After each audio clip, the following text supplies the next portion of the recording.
Hi guys, আসসালামু আলাইকুম everyone. কিতা খবর আছেন বলা স্যার? আলহামদুলিল্লাহ আমি আছি বালা। আর আজকে বিশেষ জরুরি মাতেছে কারণ হচ্ছে আজকে লইয়া আইছি যারে মাতেছে কোন সেটের বাল আমি জানি না তারে, বুঝছেন? আমি জীবনে তারে দেখছিও না। তো আপনারা কেউ যদি এই মানুষটারে চিনেন তে কমেন্ট করিয়া জানাইবা, ঠিক আছে? মাতেছে দীর্ঘ কয়দিন আগে আমি একটা ভিডিও ডালছিলাম যে একটা মানুষের কাছে টাকা 3,000 পাইতাম, আর মানুষটা 4-5 বছর ধরে ঘুরার টাকা গুন দেন না। এই কারণে একটা মানুষ আমার কমেন্ট করছে, ও দেখায়নি কমেন্ট। তো দেখছনি কমেন্ট, আর ও হইছে তার ফটো। ও মানুষকে আমার কমেন্ট করছে, বুঝছো নাই? আমার এখন বিশেষ করে আমি তার লগে আমার কোনো দরবার নাই, তারে আমি জানিও না চিনিও না। এ যে কমেন্ট করছে তা আমি কমেন্টের রিপ্লাই আমি তারে দিয়া। তো ভাই তুই যদি ই যে কমেন্ট করছ তার হাসা, তুই যদি এক বাক্য করে ইয়ে থাকস, তাহলে তুই খাইল আমার আবার কমেন্ট কর আর বলে তোর অ্যাকাউন্ট নম্বর দে, আমি তোর খাইল পয়সা দিই। তুই যদি এক বাক্য করে ইয়ে থাকস যে তুই খাইলে আমার পয়সা দিবে, লেট করতে না। তুই খাইলে আমার পয়সা দে, আর বলে ও আমি এক বাপর করো আর তোর পয়সা আমি খাইল দিলাই মুখ। হইতে পারস আর এখান যদি শোনাইতে পারস, তাহলে আমি হইব না তুই নু এক বাপর করো, এখানে আমি বিশ্বাস করবো তোর। আর নাইলে তুই মাত মাতিস না, আমি তোরে চিনিও না আর তোরে আমি জানিও না তুই কোন বাল আর কোন কিতা, আমার কিচ্ছু যায় আসে না, বুঝছত নাই? তে তোর লগে আমি চিনিও না জানিও না, তোর আমার কিচ্ছু, তোর লগে কোনো লেনদেন আমার জীবনে কোনো কিছু হইছে না। আর তুই যে তো আমার কিচ্ছু যায় আসে না। তুই যদি এক বাহর গরু ইয়ে থাকস, তাহলে তুই আমার পয়সা গুণ খাইল দিলা। আর যদি সে এক বাকর করে ইয়ে না থাকস, তাহলে নিশ্চয়ই আবার কমেন্ট করিস বলে আমি 10 বাকর হুয়া আমি তোর পয়সা দিতে পারতাম না। বাদ কিতা বুঝছত নি এখন? তাহলে যে সাহানো আইয়া বকাত হইয়াও কমেন্ট করিস না। কারণ যে মানুষে পয়সা নিছে ওগুলো কি আগে ওখান বুঝ যে এইগুলো পয়সা গুণ দিল একটা মানুষের তোর বিপদ করিয়া। আজ তুই কত বছর থেকে ঘুরে আসনে টাকা 3,000।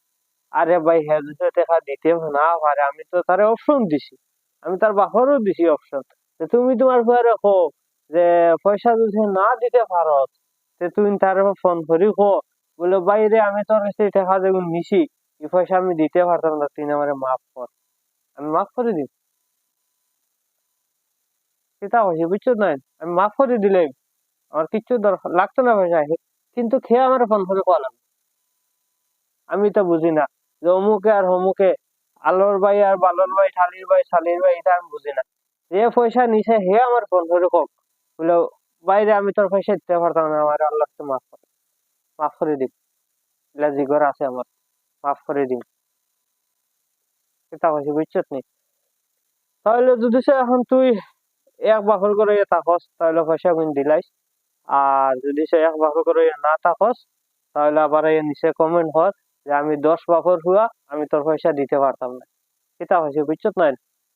তো এখন ও মানুষ আরো তার কমেন্ট। তো গাইস এখন যদি আমি তো তারে চিনি না, তুমি দেন যদি তারে চিনো বা আমার যারা বিয়স আছো বা আমার যারা ভালোবাসা তো যারা মানুষ আছো, তো যদি সে তারে কেউ চিনো, তো কমেন্ট তো জানাইও তার বাড়ি ঘর খানো।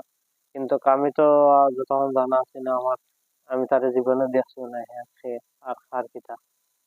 তো গাইস এখন মা তো হনুয়ারি যে যদি সে পয়সা দিতেও না পারে, তাহলে হে আমার হোক বলে ভাই আমি তোর পয়সা দিতে পারতাম না, এক কাম কর আমার মাফ কর, আমি মাফ করে দিই। এই কথাই কেন আমি তার বাপারও কইছি।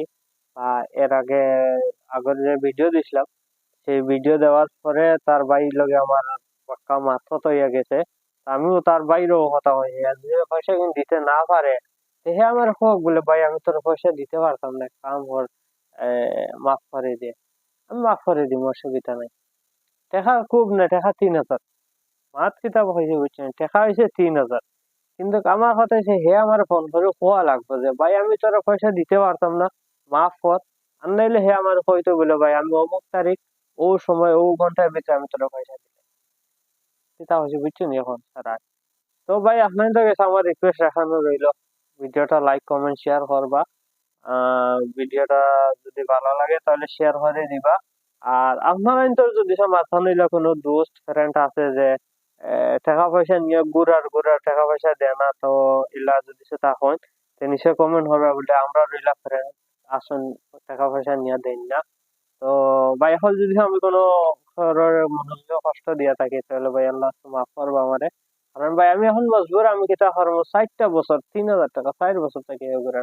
তো আমার হয়তো 3000 টাকা খুব বড় কথা না, হ্যাঁ যদি আমার ফোন রিসিভ করতো বা আমার ফোন করিয়ে আমার নিজের থেকে কইতো যে বলে ভাই আমি তোর কাছে পয়সা যেমন নিছিলাম তা আমি এখন দিতে পারতাম না, আমি অসুবিধার মধ্যে আছি, এক কাম হল দুষ্টি হিসাবে ওগুলো বাদ দিলা বা মাফ করে দিয়ে আমি করে দিতাম। কিন্তু তার যে গমন, তার যে অহংকার, যে হে উল্টা পাল্টা আমার লোকে ফোন মাথা ধরে। এই আগর ভিডিও তো আমি কইছি যে হে আমার আমার থলি লইয়া ঘুরে ওটা করো ওটা করো, বাইরে আমি তোরে টাকা দিছি থলি বলি আমার দেখানির দরকার নাই। তো এখন মেন কথা হলো যে যদি সে ও যে মানুষকে দেখাইছে আমি আপনাদের, যদি সে তারা সব চিনো তাহলে নিচে কমেন্ট হরিয়া দেয় ভাই যে আমি অমুক জায়গা তার বাড়ি বা ওলা কথা। আর আমি লাস্ট ফিনিশিং এখানে হয় মানে এক বাকর করে ইয়ে থাকে যে হে আমার পয়সা দিলাম 1 ঘন্টার ভিতরে। আর যদি না দিতে পারে তাহলে হে আবার হোক বলে ভাই আমি 10 বার আমি তোর পয়সা দিতে পারতাম না, এক কাম কর তুই বাদ দিলা, আমি বাদ দিলে ঠিক আছে কি তাও মাথা হল বিচ্ছিন্ন। তো এখন মাথায় লাগিয়ে তো মাথানোর কাছে আমার রিকোয়েস্ট ওখানে যে ভিডিও যে যেখান থেকে দেখায় ভিডিওটা লাইক কমেন্ট শেয়ার করিয়া ভিডিওটা দিবা। আর যদি আপনার ফ্রেন্ড এলাকা হয় তাহলে নিচে কমেন্ট করবা, কারণ এলাকা আনি সারা ফ্রেন্ড আছেন এখানে খুব বড় কথা না। মাত্র সে এখন একজন মানুষের সে পয়সা নেওয়া বা লেনদেন করা জিনিসটা খুব খারাপ আমার হিসাবে। তো মজবুরিতে এখন মানুষের নিয়ে লেনদেন করে, কিন্তু ই সবার তো কোনো ওই লেনদেন করা কোনো মানুষ নাই। তো আপনাদের যদি ভিডিওটা ভালো লাগে, যদি মনে হয় ভিডিওটা লাইক এগো মারতায়, শেয়ার এগো করতায়, কমেন্ট এগো করতায়, চ্যানেলটা সাবস্ক্রাইব হরিয়া দিতায় তাহলে হরিয়া দিও। আর ইনশাল্লাহ আমার দোয়া রইলো আপনাদের প্রতি সারার ভালো থাকবা। আলহামদুলিল্লাহ। আসসালামু আলাইকুম।